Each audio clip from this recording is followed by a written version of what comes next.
সেবা যত্ন চলছে। দেখো কি ফ্রেশ। কি এগুলা কি? ধনিয়া পাতা। ধনিয়া পাতা অনেক মজা হয় আলু ভর্তা বানালে। কি সুঘ্রাণ, না? ফ্রেশ জিনিস মজা আলু। লাউ গাছ, এবার আর গাছ বেশি লাগাইনি, জাস্ট লাউ গাছই আর ধনিয়া পাতা। এটা আমার লাউ গাছ।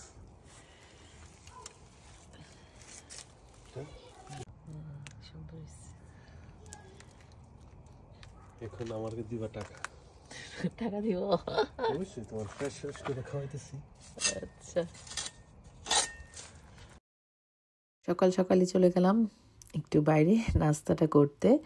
আসসালামু আলাইকুম, সবাই কেমন আছেন? আমি তো আলহামদুলিল্লাহ ভালো আছি। আমার ছেলে মেয়েরা পছন্দ করে, সেজন্য ফ্রিজ ভরা থাকতে হবে আইসক্রিম।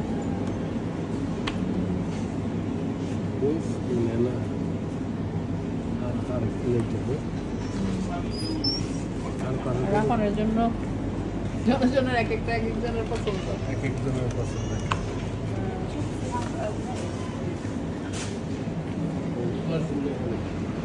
ছেলের জন্য হোয়াইট না বান সেটা না,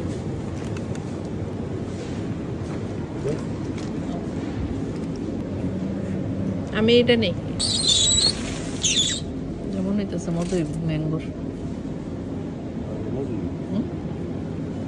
বাচ্চাদের জন্য মজার একটা পাস্তার রেসিপি শেয়ার করছি। শুরুতেই এখানে অলিভ অয়েল দিয়েছি আর হচ্ছে রসুনটা পাস্তাতে দিলে একটু ভালো সুন্দর সুঘ্রাণ আসে এবং খেতে ভালো লাগে।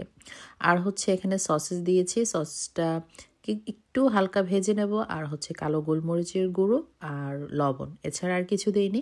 কিছুটা সময় ভেজে নেব, তারপর 2টা ডিম দিয়ে দিচ্ছি। 2টা ডিম স্ক্রাম্বল করে নেব।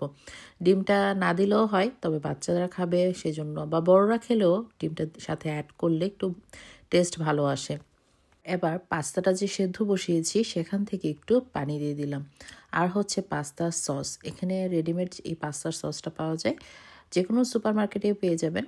আর এই পাস্তার সসটা দিয়ে আসলে বাচ্চারা খেতে পছন্দ করে বেশি, বড়রাও খাবে।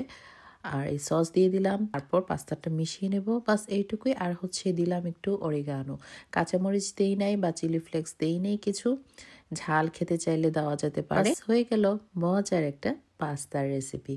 আশা করি যাদের বাসায় বাচ্চা আছে মজা করে এটা খেয়ে নেবে। যখন হয়ে যায়, মানে যখন পাস্তাটা একদম খাওয়ার জন্য রেডি, সেই জায়গায় আমি একটু অলিভ অয়েল দিয়ে দিলাম। বাটারও দেওয়া যেতে পারে, যেহেতু আমি এখানে চিজ অ্যাড করছি না, আর চিজ অ্যাড করলে এগুলো দেওয়া লাগবে না। সবাই ভালো থাকবেন, সুস্থ থাকবেন। আজ তাহলে এখানেই বিদায় নিচ্ছি। আল্লাহ হাফেজ।